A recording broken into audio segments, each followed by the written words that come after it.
Hello, hello, hello. Hey, Welcome to Women Connected in Wisdom, my friend, my thank guest you. co-host today. How are I know. you? I'm good. How are you? It's been a minute since I've been on.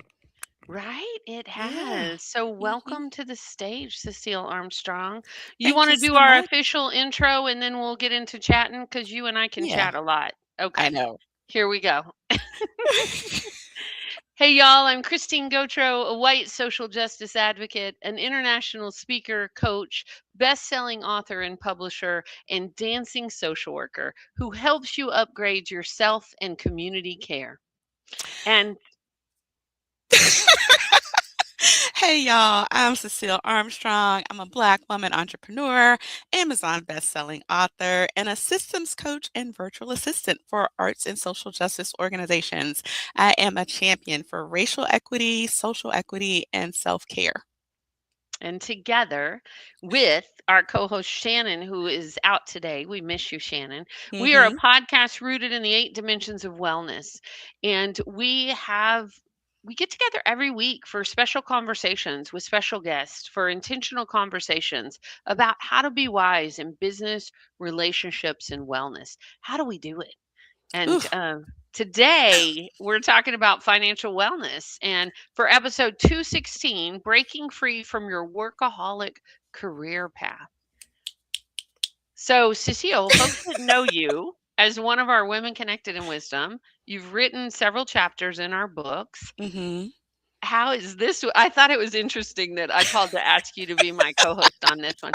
How's this one landing with you, my friend? This one is landing like it's very timely considering Hmm. the shift that I'm making with my business and my work and uh leaning more into focusing on my own business and working less for other folks. So yeah, this feels very timely. I need this. Right. And also with the way that I'm scaling back so that I can earn more and do less at the same time. Right? I have Yeah, a feeling our expert guest is going to have some tips for you on that. I And think so. I know you have a story that just happened from last night, but I think we hold it until we bring her up there. Okay. That you were sharing with me earlier. But overall, friend, how are you? Like, how is life? I How are you? I am okay. I'm recovering from the flu, so I Mm, might still be coughing a little bit, but I am recovering from the flu. And overall, I'm mixed. It's a right? mix of like the things that are going on in the world feel very heavy.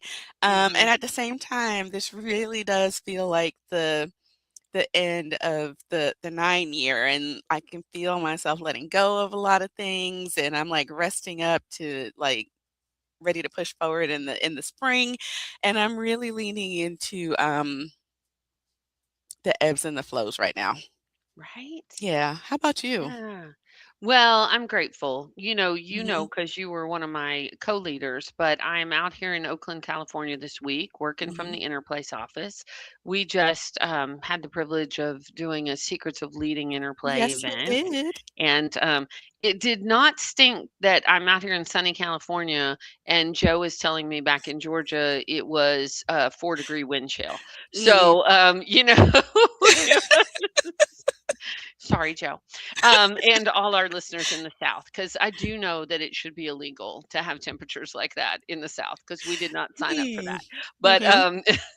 yeah, Well, I we were am. having freezing temps here in Right. Newport News on the unceded territory of the Kickitan, but we were having freezing temps here. But I was sick, so I stayed inside the whole time. Right. Yeah. I'm so sorry you went through that. I know that this year it's been really big, the flu and COVID and everything. So I'm Mhm. I'm glad that you're on the mend and Thank you. I'm glad you could be with us today. So how about I kick off this definition and we get this show going? Let's get it going. Let's do it. All right, y'all. So today we are talking about financial wellness. And according to Women Connected in Wisdom, our definition, financial wellness is an intentional approach to your relationship with money as a tool. It includes stability with current finances, increasing positive financial behaviors like budgeting, reducing debt, saving, and investing. Financial wellness incorporates knowledge and skills that help to change behavior, reduce financial stress, and a creation of a strategic financial plan to reach your desired financial goals. So, whew, Ooh, yeah, I when was I like, I read need a that, breath on Cecile, that. right? I need a breath. It all sounds very good, Mhm, and mhm. if money makes you nervous, it can also stir up some body deals. Right. Well, and that's Mhm, what we're going to talk to our expert guests about because I think money makes a lot of people nervous, right? mhm, I think that it depends on did you talk about it when you were growing up? Like, mhm, what were you told and what were your messages? How do you talk about it now? Where are you currently at? Like, I know mhm. I feel really different sometimes depending on my level of stress around Yeah. it, Oh, yeah. right? Mhm. And what's going on in the world too. I I know was that gonna that makes a say, difference. Yeah. yeah, I mean, there's a difference between what's happening in your personal life and your core belief, but then also what's happening in the world influences that. So, Right? yeah. So I would Well, like to introduce our guest for today. let's Were do you it. gonna say something? No, that's what I was gonna say. Let's do it. Oh, okay. All right. Well, Scarlett Stanhope, aka the Biz Hippie, teaches coaches to conquer their finances and own their worth so they can be fully supported by the work they love. Scarlett harnessed the power of money to break free from her workaholic career path. I need to know about that and pursue Mhm. her dreams. She uses a combination of tangible money management strategies as well as a variety of coaching techniques to help her clients transform their mindset and relationship to money, allowing them to strategically achieve their goals and live their best lives. Let's welcome to the Welcome, stage, Scarlett. Woo Scarlett. woo! Woo-hoo! Hello. Oh my gosh, I am so excited to be here today. Thank you so much for having me on the show. You are so welcome, Scarlett. And it was not Mhm. intentional, but right when she was reading your bio, I realized I first of all, we have to tell our listeners about the Biz Hippie. And I am wearing the most hippie pants ever. Cecile, I am wearing my blue and white tie-dye bell bottom pants. And Oh my I gosh. love not that those our pants. listeners can hear them, but see them, but I just have to know I am with you, sister. I love this. Thank you. I wish I was wearing more hippie pants today, but I went more for the shirt vibe. So we're All balancing it right. out. We're here. We're here for it. So tell us, how did you come up with that name and get into this current work life balance that you're doing? And we always say Yeah. that in quotes, but Yeah, totally. I think Balance. like the biz hippie is just the most accurate definition of my own personal journey because when I flash way back, like growing up, I was the type A, high achiever, perfectionist, straight A student type. That was really who I was. And even though on paper that looked really great, I was also the 9-year old with migraine headaches. So then, Mhm. flash forward to my young adulthood, I was managing restaurants by the time I was 18. I was getting my bachelor's in business management, accounting, and finance, maintaining my 3.9 GPA, had 30,000 in savings, zero credit card debt, zero student loans, and was just paying for college out of Wow. pocket. So on paper, everything looked really great. And I was very much like biz mode. That was Mhm. who I was. I was spreadsheets and data, and I owned more blazers than I did pairs of jeans. But then I hit my own personal burnt out rock bottom. Even though on paper Mm, I was checking all the boxes, I was depressed. I was covered head to toe in eczema. I was in a mm. relationship I had no business being in, and I was burnt out in my workaholic lifestyle. And so I had to really hit the ground hard to realize that instead of waiting for someday for me to hit some magical finish line to discover that I had enough money or I had done enough and enough boxes and that I could start living the life I wanted. Instead, I realized that life was already happening, it was already passing me by, and that it was up to me to start living it. And that's when I began my own self discovery journey and saying, okay, well, what do I actually want? What's important to me if I wasn't just chasing money or success?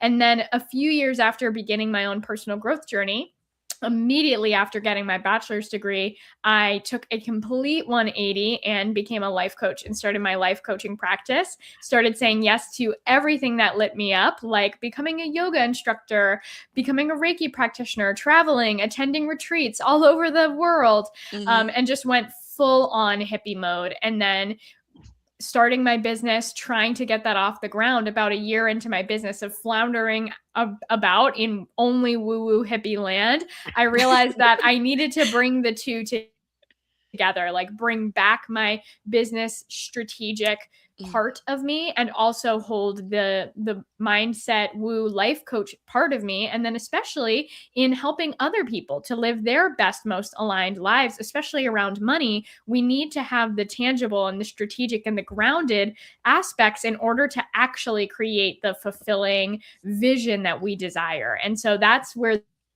the Biz Hippie comes from, is balancing both these sides of myself and also balancing both these aspects when it comes to helping my clients live their most abundant lives. I love that. Yes. As Yes, you yes. were saying that, Scarlett, I was really getting a picture of a tree, like that you are rooted and grounded, but you have all these branches for the woo-woo stuff too. So Oh, I I love that. love that. The tree is like my I talk about trees all the time. It's also one of the biggest symbols in my business. And just to go on a really fun tangent, when I work with my clients, I like mail them things, and I love to upgrade the packages that I mail them. And so my recent upgrade was I have these custom like cards, and one of them is like a baby tree sapling, and then at the end of the program it's a full grown tree, and I got like a wax seal with a green like hand holding a tree. So I love that you said the tree, because it's a huge part of my branding. Mm, Right? that I is love amazing. that. So very cool. I mean, I know we're talking about financial wellness, but we also talk about occupational wellness. And I just want Mhm, to say how well you defined yourself, that I mhm. instantly had the vision of a tree, and that is your branding without me even knowing it. Because y'all, I did not know Cool. that. I did not know that. It just So came to me cool. as you spoke the words. So that is well done. Well I'm done. I'm noticing, how well her story fits with the Women Connected in Wisdom community about being the workaholic and you gotta get straight A's and you gotta do all the right things, and then asking the question like, "Wait, what am I living for?" Right? Mhm, Right. mhm, Totally. And so how did Scarlett, like I heard a very clear break that you had from the workaholic career path. And I heard what happens with a lot of folks is it is like we make these big declarations, or we make this big I can't do it anymore. Um and you have to have some practical behind you because mhm. the electric company won't take our hugs. Seashells. And I wish that seashells, I wish they would, right? I wish they would. So when you're working with your Yeah. clients, like how, well, let's just talk about when you work with your clients. Where do you start? Yeah, and I think this is really important because often there is a conflict between the ideas that we can do the work that we love or live lives that we love and have money and support ourselves financially. And it feels like those two things are always separated, but I am a strong believer that we actually can have both. We can do what we love and live lives that we love and support ourselves financially, but it does require a certain set of steps and a certain process to get to that point, and it's also an ever unfolding process. So when it comes to working with my clients, the first thing that we do is actually look at your internal relationship with money. These are the Mhm, thoughts, the beliefs, the stories that you have around money. And most of us have what I like to call scarcity seeds. In mm, fact, we all have Mhm. scarcity seeds. We just Mhm. grew up with them. We adopted them from our parents, and they're just so prevalent in society. But mhm, we Mhm. take these scarcity seeds, we just accept them as truth, and then our subconscious brain, as we're growing up in this world, builds a scarce based money story on top of those scarcity seeds. And that then impacts the lives that we live. And these are the same stories and narratives that can keep us trapped in unfulfilling jobs for years, even when it's oof, draining us and burning us out. They're the same stories and narratives that when we try to create a business, we feel scared to take people's money and we're not confident in our price point and we can't mm, can't really sell ourselves. And those are just a few examples. This ties into our safety, our self-worth. It bleeds into all areas of life. So the Ooh. very first thing that I do with my clients is unwind. What's your current relationship with money? What are your belief systems? What's the stories that you're literally living your life from and making decisions and choices from? And instead of just like accepting them as truth, how can we start to question these beliefs and Mm. actually unwind these old stories and narratives that are actually not that accurate? I Right? love the idea of questioning. We talk a lot about approaching things with curiosity. And so I love the idea of questioning instead of saying, you're wrong, it doesn't have to be that way, but just saying, hey, what are these stories and is it true? I love that idea. Yeah, and I think a big part of it too is that a lot of these stories can have an emotional charge to them, and therefore they can be very deeply rooted. And these Hmm. could be like big traumatic things that happened in your childhood, or they could be small things. So, for example, some of my clients, they grew up well off, their family had a business, and then the business went under, and it was a very dramatic shift for them to start living in poverty. Or another example is like being the middle school girl who can't afford the name brand shoes and is made fun of as a Hmm. result. So those little moments in time, they hold an energetic charge to them. So simply telling your brain as an adult after living this way for so many years, like, oh, don't think that way, just think positive, don't Mhm. spend money like you do, like change it, and just expecting it to magically work and feeling frustrated when everything ends up the same, is because we're not digging out the roots of what instilled these beliefs and Hmm. therefore these financial patterns in the first place. So that's where I actually use very specific techniques to uncover the moments where these stories were implanted and give real perspective to them, where we're calming the nervous system. We're able to look at them in a way that you often don't look at when you're just living your day-to-day lives. And that's really what Hmm. can start to unwind this. And it's very different than just saying like, oh, well, do things differently and things will be better. Hmm. Right? Oh, that is so true. I Hmm. know where a lot of mine came from, and usually I'm pretty good with them, but sometimes they sneak up, right? Like, because they're so, I grew up, my generation, Scarlett, is both my grandparents, sets of grandparents went through the Great Depression. So, going through that and then their scarcity mindsets, which are, epigenetic and the Hmm. way we lived and where, usually I am very I know I'm not in that place. I'm not, but there it is very interesting to notice when things can trigger that within me, where I hear their Hmm. voices or I hear their fear and I'm like, whoa, whoa, whoa, whoa, wait. That's not where we're living right now.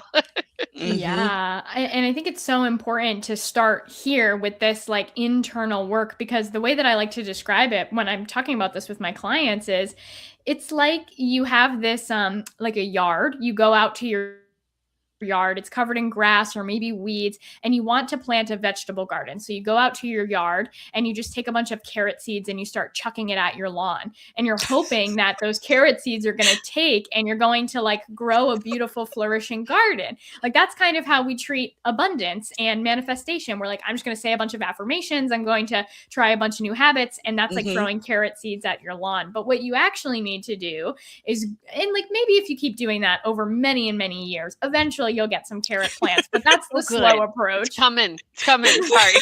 Eventually. But basically what you have to do is go out there and like rip out the weeds, Yep. pull Hmm. out the stuff that you don't want in that garden. You got to till the soil and then you have to plant the seeds. So really Hmm. the Right. first step is recognizing like what's already growing in your garden, and we need to pull out anything that's not in alignment with the life you want to be living Yeah. first, so we can till the soil for the seeds that you actually want to be planting. Ooh, I'm I hearing love that. that. I hear that. Yeah. I'm thinking about some of the stories that I have. And I remember growing up, my parents used to say to me and my brother, y'all have everything a poor kid could want, you know, Mm. and that, I mean, the message of that, yeah, you have all your needs, your needs met, but why are you asking for more? You know?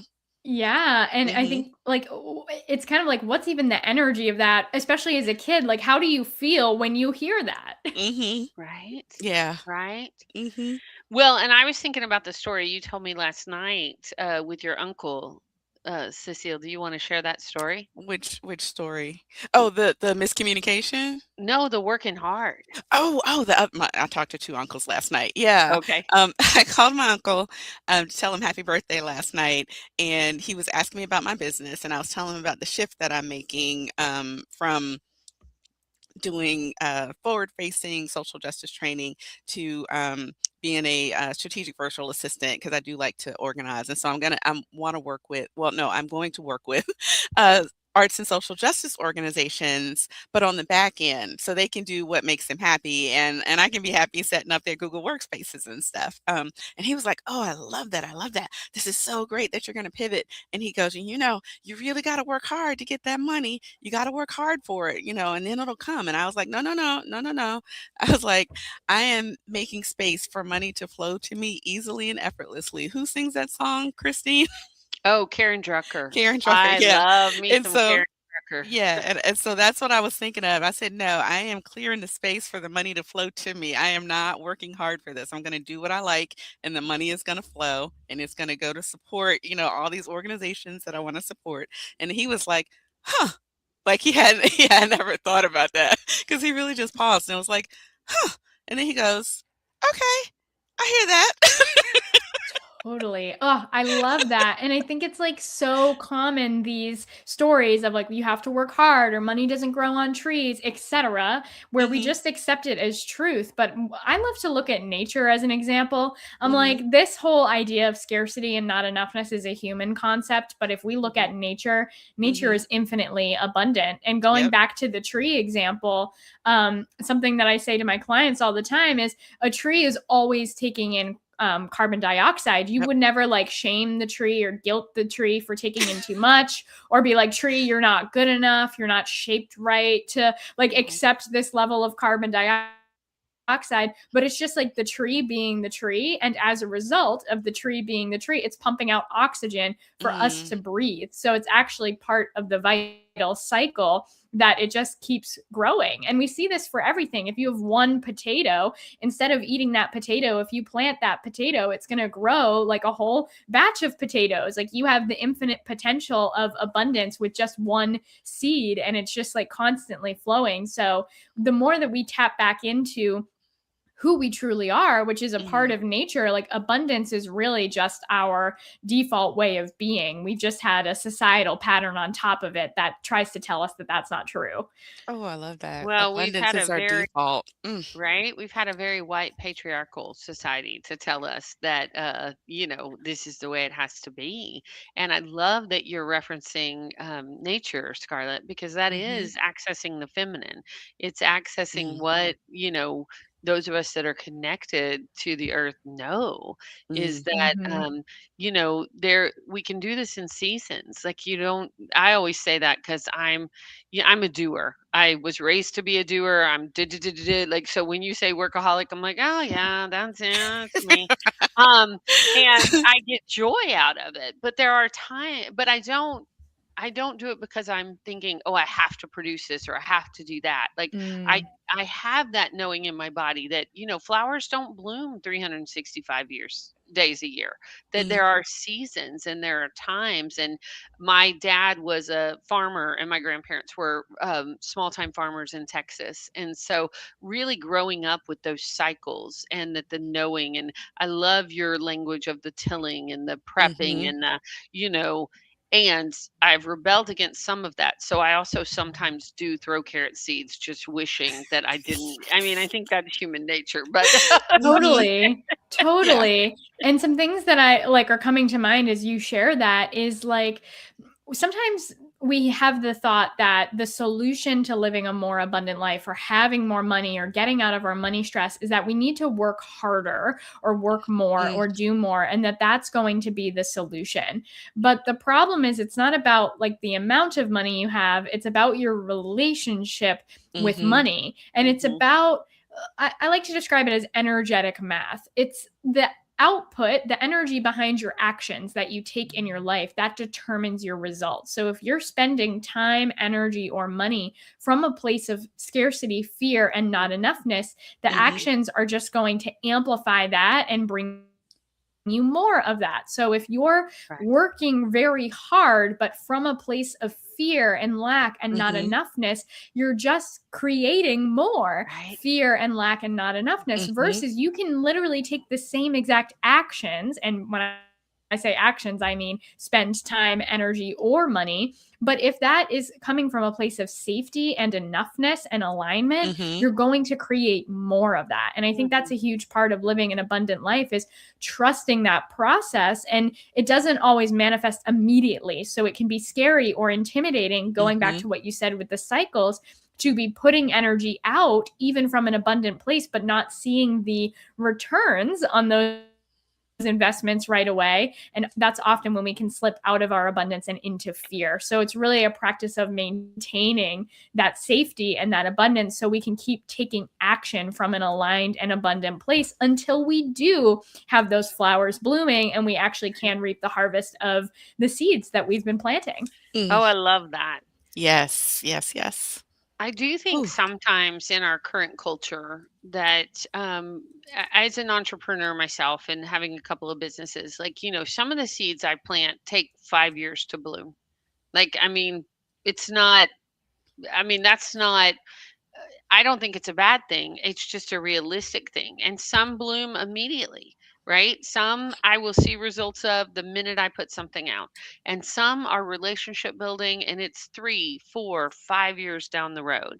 And so I think that that's a thing that needs to be said sometimes, is, and not as limiting, not as like, because sometimes I'll say things like that and people will be like, oh, don't put limits on yourself. And I'm like, oh, I'm not. If it wants to come true sooner, by all means. And in my experience, I have seen that, it's human nature sometimes that, somebody's got to get to know you. They've got to know your work. They've got to walk alongside you or collaborate with you, or, so I think that I don't know where I'm going with this wild tangent, just rambling. So y'all interrupt me.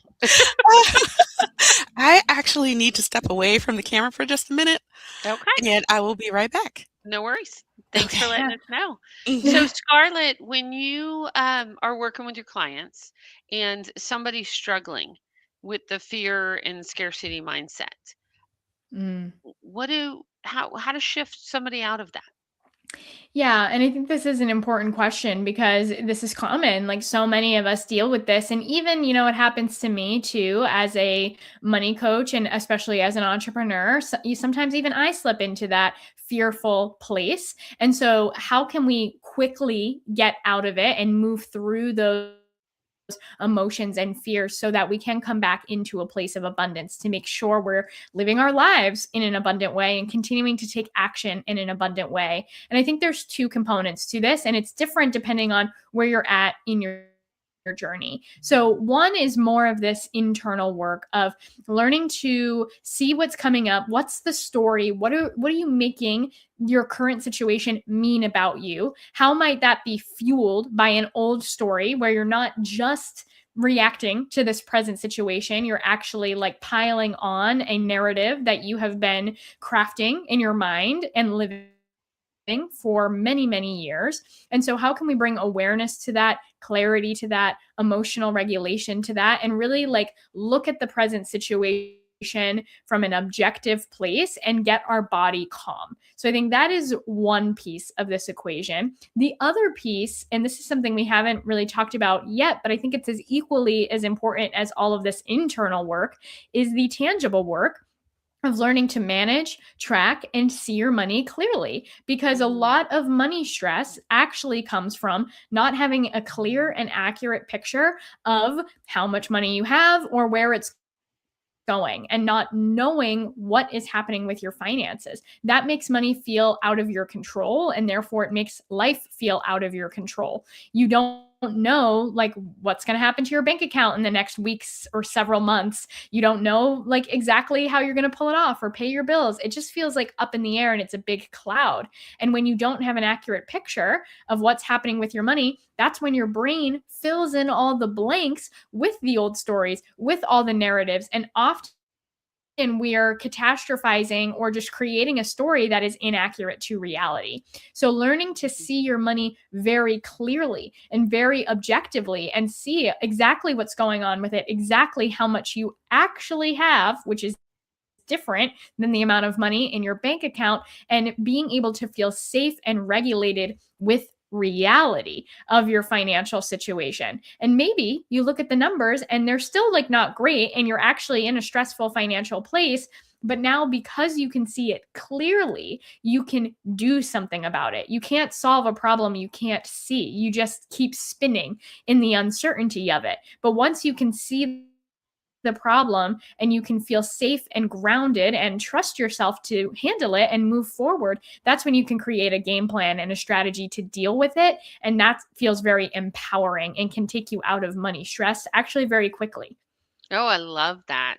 I love that. Now, I have a question. Do you just mainly work with individuals, or do you sometimes work with like couples or organizations? Yeah, that's a great question. So I do primarily work with individuals, but often these individuals have partners or like husbands, and they work together on the finances as well. I have worked with a few couples, and that's always fun because your relationship with money is so deep. I love to say it's one of the deepest levels of personal growth and development. So it bleeds into everything. It bleeds into your survival, it bleeds into your safety, it bleeds into your self worth.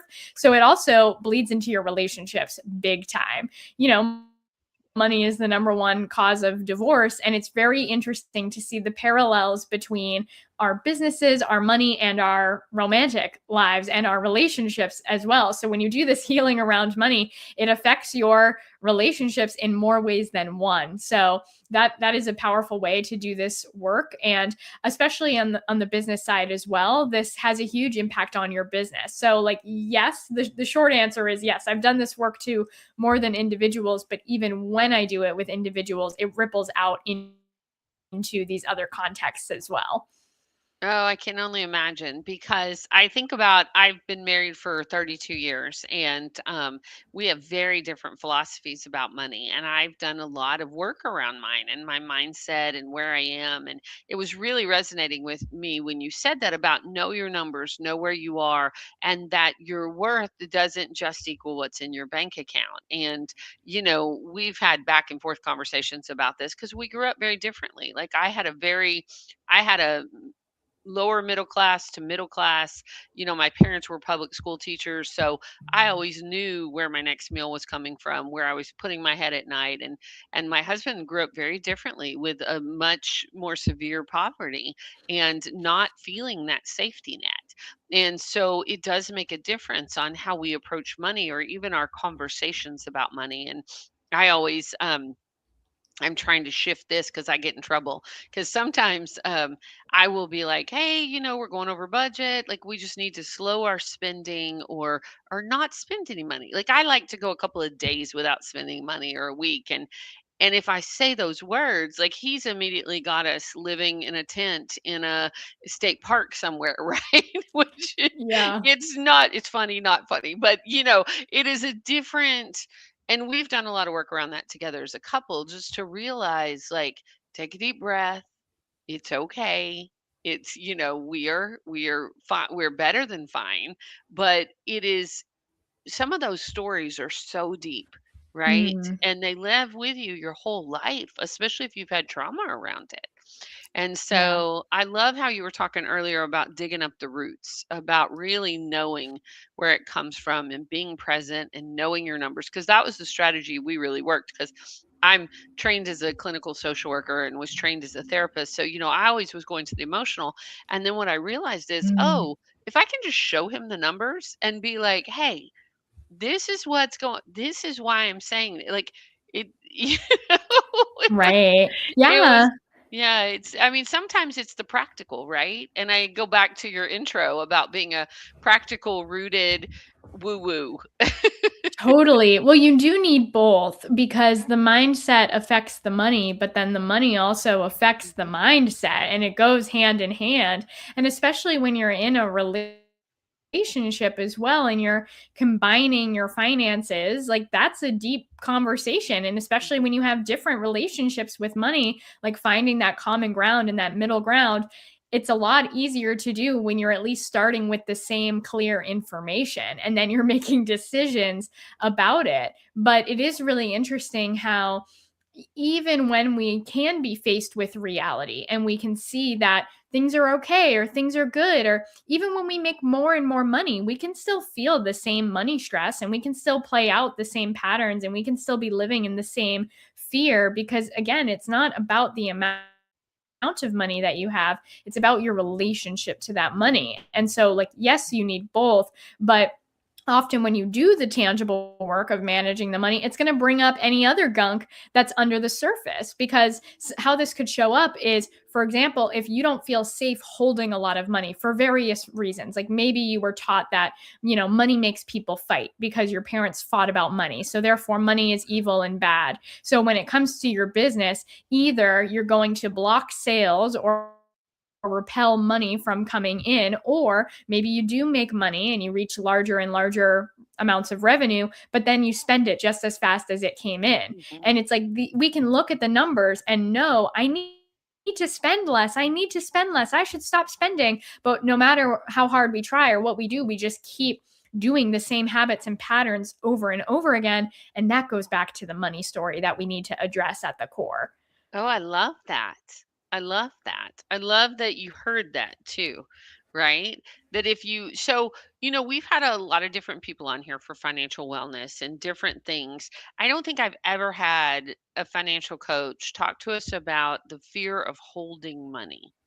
Will you Oh, say a little bit more about that? yeah, I think it's super common. So that's really funny that no one has talked about this before. And I guess the way that I would love to talk about this is we have conscious desires, right? All of us desire certain things consciously, and there are things that are very like acceptable and common to desire. So, for example, having more and more money. That's a very common desire. We all are trained to believe that we should desire more and more money.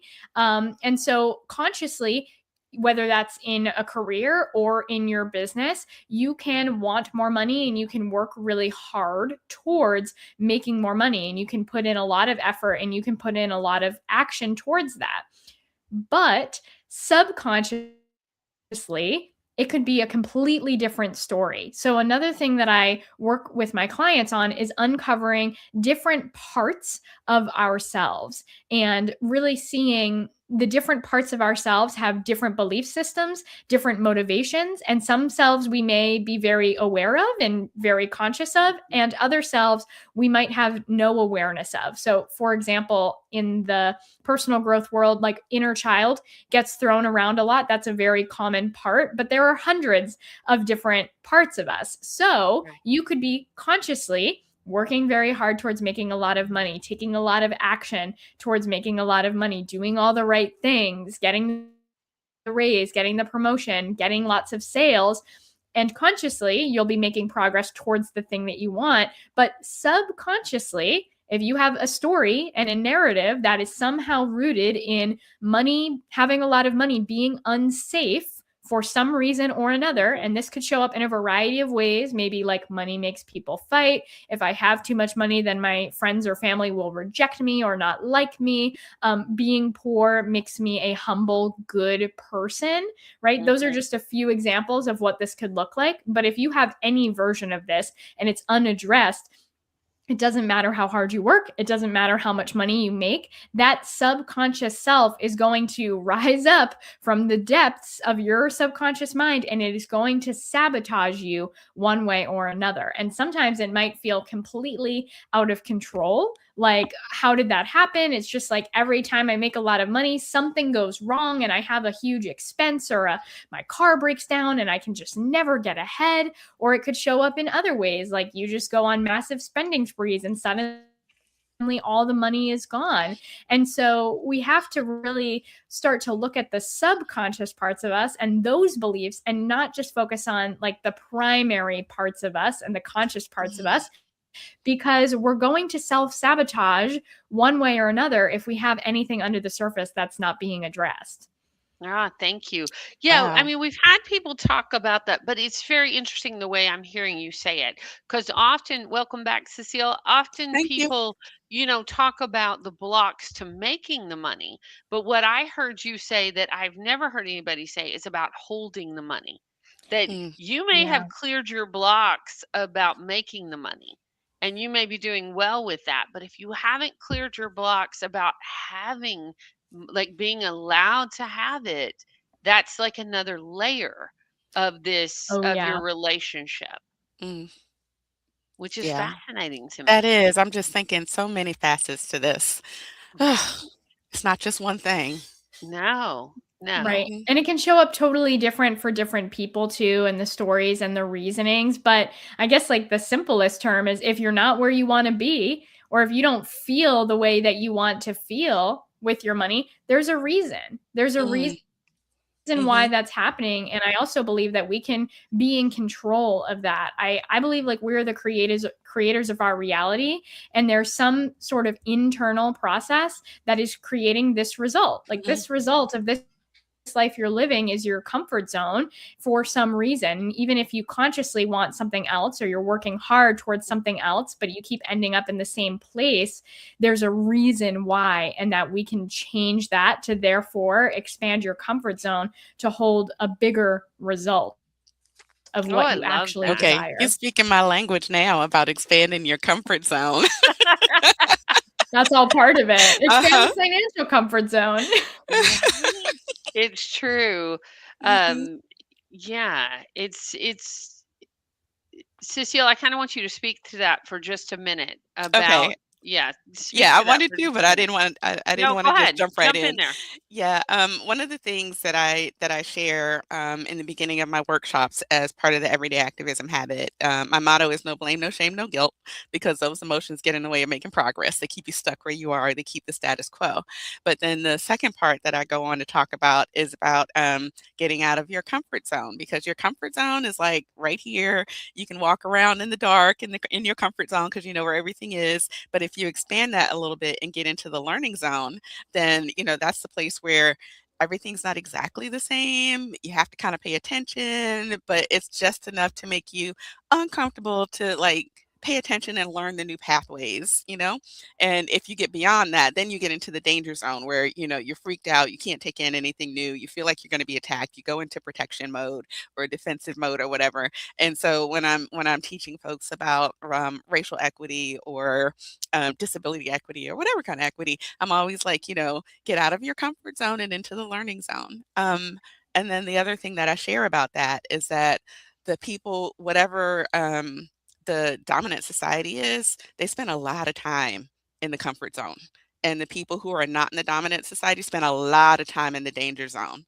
And so the more the Mm. folks in the dominant society can get into the learning zone, that allows those people who spend time in the danger zone to spend more time in the comfort zone. And so, it's just about like taking responsibility for learning more and being able to hold space for not only yourself, but being responsible to other people in society. So yeah, the thing Mm. about stretching your comfort zone and getting into that learning zone is so important.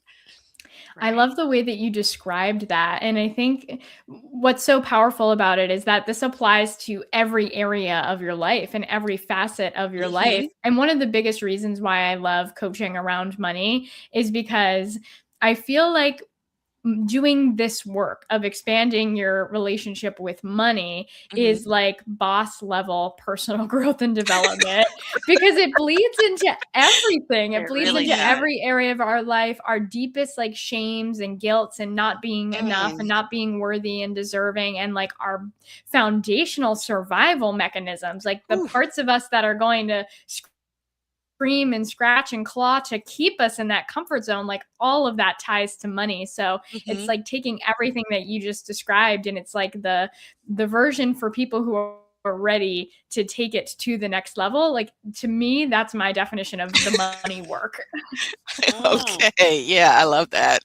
I love Mhm. that. And Scarlett, you were telling us, for folks that will be watching this later, or that are now listening, I want to be sure and give this a shout out, because you were telling us about a quiz that you have for our listeners. Will you tell them about this? Oh, yeah, absolutely. So, this actually ties in perfectly to what we were talking about earlier, which is bringing awareness to your relationship with money. And that's really the first step, because you have to start to see clearly and uncover what is your current relationship with money so you can start to shift it. It's like learning to see what is actually in your garden so that you can pull out what doesn't align and start to till that soil. And so, the best next step that you can take to bring awareness to your relationship with money is take my free quiz to discover your money mindset type, because there's actually a few different money mindset types. People are starting from different places, and not all paths to abundance are the same. And I think that's one of the biggest reasons why you can take action and follow advice and try to create abundance, but it just keeps you ending up back in the same place over and over again. And it's because for different mindset types, it's different starting points, and you actually need to take different action. So when you take my quiz on my website, not only will you discover your money mindset type, you'll also discover your specific strengths, your challenges, and the next best step for you to step closer to abundance based on your current relationship with money. And it's super fun and super easy and super quick. So if you want to take that next step to transform your relationship with money by bringing awareness to your current relationship with money, you can take the quiz on my website, thebizhippie.com/quiz. Okay. And then we Okay. have, I'm showing a /activate. Is that changed? That has changed, but because it's here, we can yes, I would say the quiz is really go to the /quiz. Okay. But if you just go to the website, the Biz Hippie, you're going to find it one way or another. Okay, perfect. Perfect, perfect. And will you tell our listeners, like, what are the different money mindsets?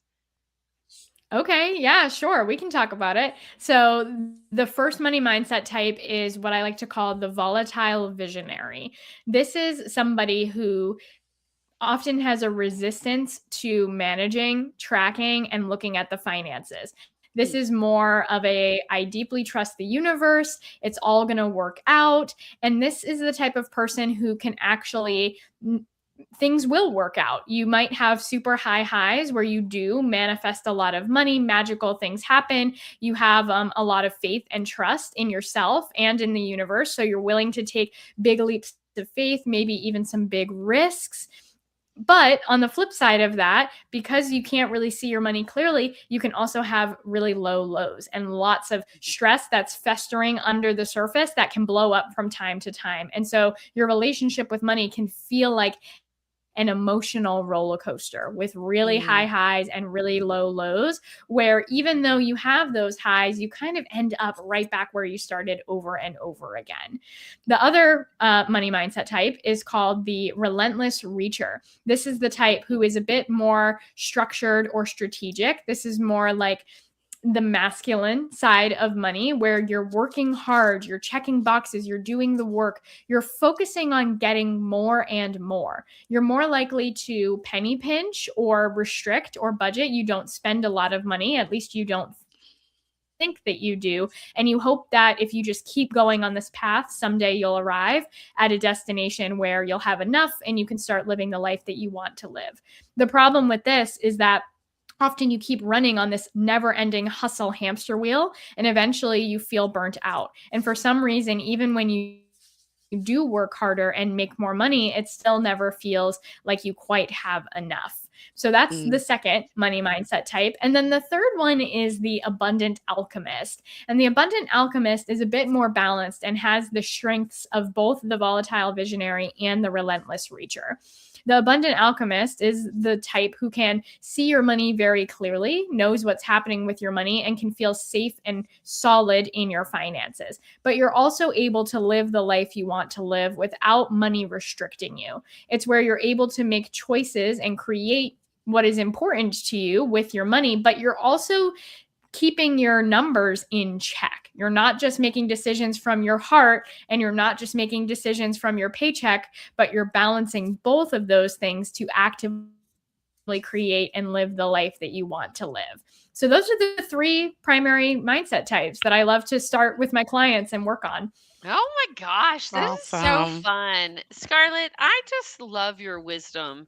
And I really like when I listen to you talk, I feel your groundedness. Like I Mhm. know that you're coming from a place of wisdom and groundedness. And yeah, thank you. Like, Yeah. Cecile, you have any questions before we head towards the I don't have any where we're questions, headed? but I do but I do have a couple of comments. I just wanna acknowledge how the way you are speaking about money is landing in my body, and it's landing feeling very solid and grounded, like Christine said, and it's landing as, non-judgmental, and Mhm. it's, Mm. landing in my body as, this is a skill. This is something that I can learn, and this is something that I can do better. I know I'm one of those people who's like, yeah, I'll focus on money for a little while, and then I'm like, "Oh, it's too hard, it's too hard, it's not enough money," or whatever, and then I'll turn away. But the whole conversation that I've been here for, I have felt like, "Oh, this is teachable, this is learnable, this is a skill," and I'm feeling on the flip side because the workshop that we did this weekend, I was telling folks that racial equity, social equity, it's a skill, it's something you can learn, and you just need to practice. And I'm very much feeling that from you, and that feels very comforting. Mhm. Right? It feels doable. It doesn't feel like it's like this huge thing that I just can't address and can't face. So thank you for that. Yeah, absolutely. And I love the way you describe that because that's exactly what it is. It is a practice and it is a skill set. And I also know that anybody can do it, no Mhm. matter where you're starting from or what your financial situation is or how you feel about money or how tech savvy you are. Like it is Mhm. so possible for you to have this aligned relationship with money. Mm. Mm, I Yeah. love that, Thank you. Scarlett. Yeah. Well, every week we do a wisdom in action. And this is where we ask our guests and each other, what are you doing this week for your financial wellness? And if you can, hashtag it for us. So we'll share it out with our community. Mhm. Yeah. Oh my gosh. Okay. So I'm like, what? So wait, can you say it again? What action am I taking this Sure, week right. So around financial what wellness? wisdom You in Okay. action are Hmm. you doing you around want me to go financial? And it first? you yeah, Cecile, if you I'll want to go give you. first, you can. Yeah. Hashtag take the quiz. I'm gonna take the quiz. Right? That's I gonna be love my it. first thing so I can find out what is my money mindset. I'm gonna take the quiz this Right? week. Ooh, okay, I love that. Okay, mine is thank you. I needed an example. Mine is hashtag it's so possible I love that. because Mhm. it is. Abundance is possible no matter where It you're is starting from. so Yes, I love possible. that. It's so possible. Right? I don't know. What is my wisdom in action this week around financial wellness? I think mine is hashtag be grounded Mm. because I do really well when I'm home and in my Mhm. regular systems. But sometimes when I travel and on the road, I get a little unmoored. And Mhm. I'm in the Bay Area this week, so I have to be present to my Mhm. finances. And because it is very easy when you're traveling out here to Whew. go way over budget. Yeah. And so I think mine is just hashtag be grounded. And Mhm. so, and that's in a couple of things, but really around financial wellness too. Yeah. Like I know that we had a guest one time that talked about that you don't have to have the scarcity about limiting yourself. You can say, I am allowed to spend, or I am going to spend this amount of money. And I realized even as I said that, I haven't really done that for this trip. Mm. So I'm going to, I think that's the other thing I'm going to do is my wisdom in action. I'm going to take a little moment to say, what are you allowed to spend while you're out here? Instead of Mhm. being worried about it and say, Yeah. what do you get to spend while you're here? Mhm. Love And do that. Whether it's $5 or, whatever, $100, whatever I choose to do and that can be my job then is to spend that. you know, love if I was that. out there, I'd be spending at the thrift I store. I'd know, be we'd be finding going something to wear. thrifting. We'd be going thrifting. I did go to the Oakland Museum, and it was fabulous, and I went to the gift store and got you a little something. So, Aw, now thank you're gonna have to you. come visit me because you know I'm horrible about mailing stuff. So, I know. I've that's got stuff reality. that I need to mail you from like months ago. So, Scarlett, anything you want to give a shout out to our listeners about where they can find you, how they can connect with you if this conversation has really resonated and they want to explore coaching with you? What do they do? Absolutely. Well, again, the best step that you can take is take the quiz, and you can do that on my website, thebizhippie.com/quiz. If you want to connect deeper about this work, you can learn more about my signature program, which is called Empowered Abundance. And you can book a free consultation with me where we'll explore what's your current relationship with money? Where do you want to go? What's your vision of abundance? And how can I support you in getting there? And what are the exact steps that you can start taking to bring your next level of abundance into reality? So you can book that consult with me and learn more about the program on my website, thebizhippie.com/abundance. Oh, very well. And see, I just put up the bizhippie.com/quiz, but it all gets you It's there. all on there. You'll find it. You'll find it's on the website. And if you're listening to us while you're working out or while you're driving, don't worry. You can find us on our website at womenconnectedinwisdom.com, and we will have it in the show notes where you can connect with Scarlett and find out their socials and find out how to connect, and get wise about your money and figure this out. I love it. Well, Scarlett, thank you so much for being with us today. I am so Yeah. grateful to be connected to you and just It was nice really to meet you. appreciate the work that you're doing in the world and how you're Mhm. doing it. So, Thank you so much for having me on the show. It's been such a pleasure chatting with you both, and honestly, like, so much fun too. So thank right? you. Oh, Aw, you're thank most you. welcome. We'll Thank be you. in touch. Thank you so much. Bye. Bye. Oh my Oh my gosh, so gosh. fun. Yes, yes. That was amazing. I love Right? that her image is the tree because you know about me and trees. You know I how know. connected I am I to the know, trees. right? And that and then, just like, oh, this is a skill. Those Right? two things just really landed for me. Yeah. Absolutely, me too. And Mhm. I always learn something new every time we have a guest. But Mhm. really, I'm going to take the quiz too. Mhm. Who do you think you are out of those three? Like, let's predict, because I'm thinking I'm probably the volatile visionary. I think you are too, and I think I'm probably the relentless reacher. Okay, okay. And we're striving for the what are we Abundant striving for? alchemist. Abundant alchemist. Okay, I was like, Yeah. oh, we got to write that down somewhere. Yeah. It's good to be known. It's good to know Yeah. ourselves, and it's good to be known. So we'll report back after we take that quiz and figure Right. out what we're doing here. So, Mhm. well, my Yeah. friend, thank you so much for joining me today as our guest co-host. Is there anything Yeah. that you want to shout out to our audience about your work and how I to do. find you and how to connect with you? Yeah, I do. I have been off of my socials for the longest, long enough that I am like locked out of most of them. So I'm still trying to get back in. You got But this. I am back on LinkedIn now.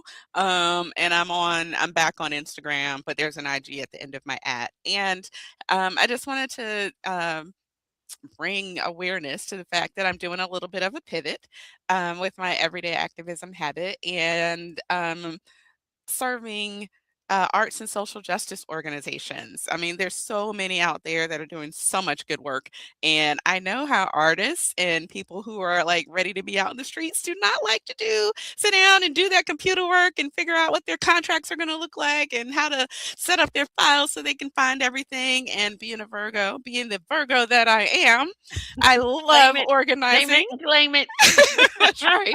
I love organizing. And so I'm doing a little bit of a pivot from doing the individual one-on-one stuff with the membership to start working with some art and social justice organizations. Let me be your virtual assistant. Let me be your strategic assistant. Set you up in the background for success so that you can go out and do the things you love to do. Do the things that are in your sweet Love spot. that. I love Yeah. that, doing some Mhm. organizational consulting, and, Yeah. I have worked with you as a colleague and behind the scenes, and I can tell everybody you are dynamite at this. Aw, Like, thank you you. are an incredible shaper, and you make it simple for people in organizations that it might not be their first, it might be something that they're avoiding, or I even think Mhm. about with this guest and financial systems, like, you can set up back end Oh, stuff yeah. like nobody's business. So Oh, thank I you. am Yeah, I love to excited do for it. you, and I'm excited that you're listening to your body and knowing what you need in this moment, and that Yeah. it's okay to pivot. I love that.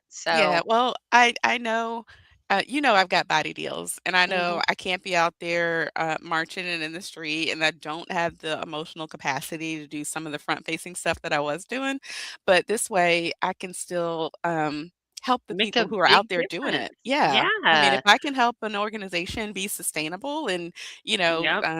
get their stuff together so they can work smarter and not harder, then let me do that. That's still a Heck contribution. yeah. Well, and not Yeah. just that, I think I know you're still gonna be doing some of the individual stuff, but it makes it Well, like where yeah. you're helping thousands and beyond. So it's Mhm. really exciting. So, Yeah, thank I'm so you. glad you Thank were here to you. show Aw, us and to talk with us and to be your awesome self. So, aw, all thank you right, for inviting me. absolutely. You are definitely one Yeah, of our women connected in wisdom. Well, y'all, we I are going am to connected. close show episode 216. Can't believe it's Shannon, been we that hope you many. feel better, and we see Feel you better, next week. Shannon. And in the meantime, y'all, be well, Be be well, be wise, wise, be be whole. whole.